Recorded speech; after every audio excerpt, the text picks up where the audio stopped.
আজকে চিফ অ্যাডভাইজারের একটা খুবই ব্যস্ততম দিন গিয়েছে।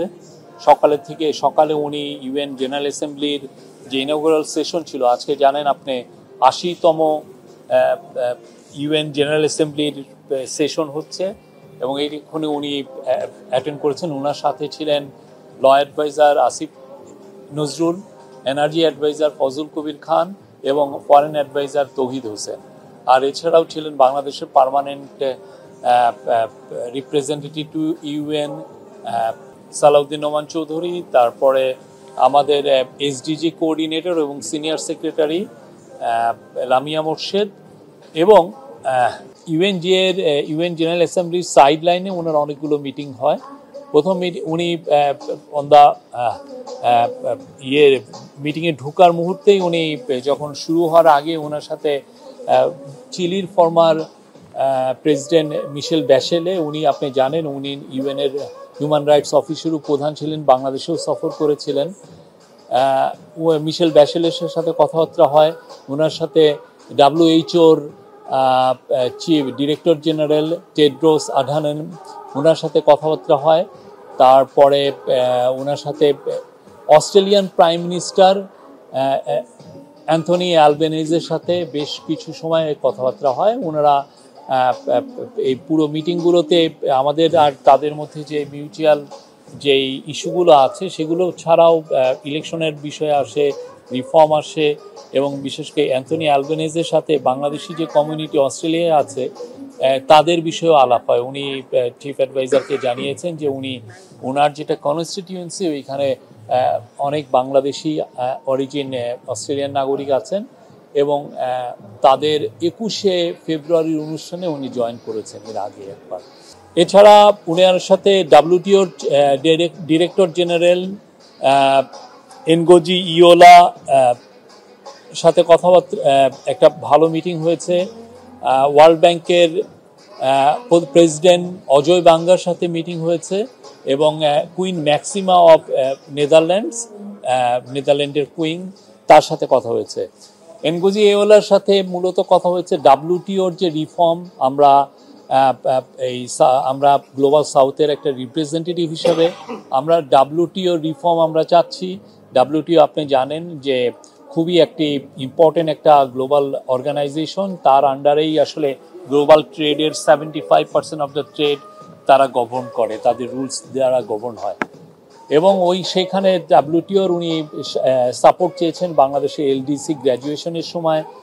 আমাদের তো বেশ কিছু ইস্যু আছে, আমাদের LDC গ্র্যাজুয়েশন আপনি জানেন 2026 সালের শেষের দিকে আমাদের LDC গ্র্যাজুয়েশন হওয়ার কথা এবং যদিও আমাদের বিজনেসম্যানরা এই বিষয়ে ডিলে করার কথা বলছেন এবং তার সাথে আলাপ হয় যে LDC গ্র্যাজুয়েশনের জন্য যদি আমাদের তো কিছু বিভিন্ন দেশে আমরা প্রিফারেন্সিয়াল ট্রেড অ্যাক্সেস পাই, ডিউটি ফ্রি অ্যাক্সেস পাই, সেই প্রিফারেন্সিয়াল ট্রেড অ্যাক্সেস যাতে আমাদের অ্যাফেক্টেড না হয় সেই জন্য আমরা WTOর হেল্প চেয়েছি।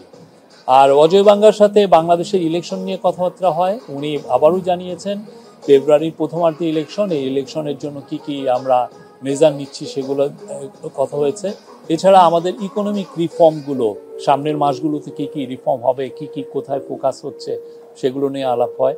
চিফ অ্যাডভাইজার জানিয়েছেন যে আমাদের বাংলাদেশের থেকে যে $234 বিলিয়ন শেখ হাসিনার আমলে সাইফন অফ হয়ে গেছে, যারা চুরি করে নিয়ে গেছে, তো সেই টাকাটা ফেরানো তার একটা বড় একটা প্রায়োরিটি, সেই বিষয়ে উনি আলাপ হয়েছেন। আপনি জানেন ওয়ার্ল্ড ব্যাংক এগুলো ক্ষেত্রে যথেষ্ট এক্সপার্টিজ আছে, তারা এগুলো ব্যাপারে হেল্প করে। তারপরে বাংলাদেশের ব্যাংকিং সেক্টর রিফর্ম এবং ফিসকাল রিফর্ম এগুলো বিষয়েও তার সাথে আলাপ হয়। কুইন ম্যাক্সিমার সাথে আলাপ হচ্ছে যে আপনি জানেন উনি হচ্ছেন ইউএনের special advocate on financial inclusion, financial বিষয়ে উনি গ্লোবাল যে ফিনান্সিয়াল ইনক্লুশন একটা খুবই বড় ইস্যু। আপনি জানেন যে ব্যাংকগুলো, গ্লোবাল ব্যাংকগুলো ছোট যারা একটু গরিব জনগোষ্ঠী তাদেরকে ফিনান্সিয়ালি ইনক্লুড করতে চায় না এবং তাদের প্রতি এক ধরনের সিস্টেমেটিক বায়াসনেস কাজ করে এগেনস্টে। তো এই বিষয়ে তারা দুইজনে আলাপ করেছেন। প্রফেসর ইউনূস তার সারা জীবনই মাইক্রো ক্রেডিট নিয়ে কাজ করেছেন, সোশ্যাল বিজনেস নিয়ে কাজ করেছেন। উনি মিটিংয়ে জানিয়েছেন যে কীভাবে বাংলাদেশের ফিনান্সিয়াল ইনক্লুশন বাড়ানোর জন্য এই গভর্নমেন্ট কী কী কাজ করছে এবং সামনে আরও কী কী পদক্ষেপ নেবে সে বিষয়ে আলাপ হয়েছে। এছাড়া উনি গতকাল আপনারা জানেন যে এসডিজির উনি অ্যাওয়ার্ড পেয়েছেন। আজকে বাংলাদেশে আরও একটা বিষয়ে ওনার মিটিং আছে। আর আজকে বিকালবেলায় ওনার মিটিং আছে প্যারিসের যিনি মেয়র, তার সাথে ওনার একটা মিটিং আছে।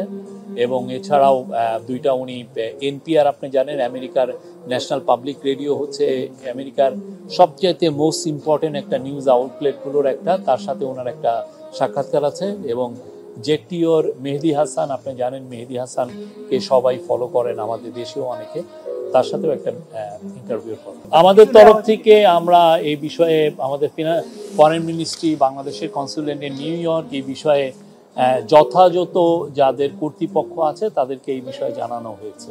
আমরা ওদের যে যথাযথ যে কর্তৃপক্ষ তাদেরকে আমরা জানিয়েছি। নিউ ইয়র্ক পুলিশ ডিপার্টমেন্টকে জানানো। আপনারা দেখেছেন কালকে একজন অ্যাপ্রিহেন্ডেড হয়েছিলেন, এটা দেখেছিলেন। আমরা এই বিষয়ে একদম স্পষ্ট একটা বিবৃতি দিয়েছি। আমরা আপনাদেরকে আহ্বান করব বিবৃতিটা আবার একটু পড়বেন। না, একটা প্রথম কথা হচ্ছে যে ইন্টারিম গভর্নমেন্ট গত 14 মাস ধরে কি কি কাজ করলো, কি কি রিফর্মের কাজ করেছে, বাংলাদেশের যে গত 14টা মাস কত চ্যালেঞ্জিং ছিল এবং সেই বিষয়ে এই চ্যালেঞ্জগুলো উত্তরণের জন্য এই গভর্নমেন্টে কি কি কাজ করেছে, ইলেকশনের প্রিপারেশনটা আমাদের কীরকম, প্লাস হচ্ছে গ্লোবাল যে জিও পলিটিক্যাল যে অনেকগুলো ইস্যু সেগুলো নিয়ে কথা বলবেন। রোহিঙ্গার ইস্যু থাকতে পারে, তো অনেকগুলো যেগুলো আমরা আমাদের গভর্নমেন্টে যে কাজ, তারপরে ট্রায়ালের বিষয়ে আসবে। রিফর্ম, ট্রায়াল এবং ইলেকশন তো আমাদের তিনটা প্রধান কাজের অন্যতম তিনটা প্রধান কাজ, সেগুলো বিষয়ে আসবে। প্লাস হচ্ছে যে উনার গ্লোবাল যে লিডারদেরকে ওনার পার্সোনাল কিছু মেসেজ আছে সেগুলো উনি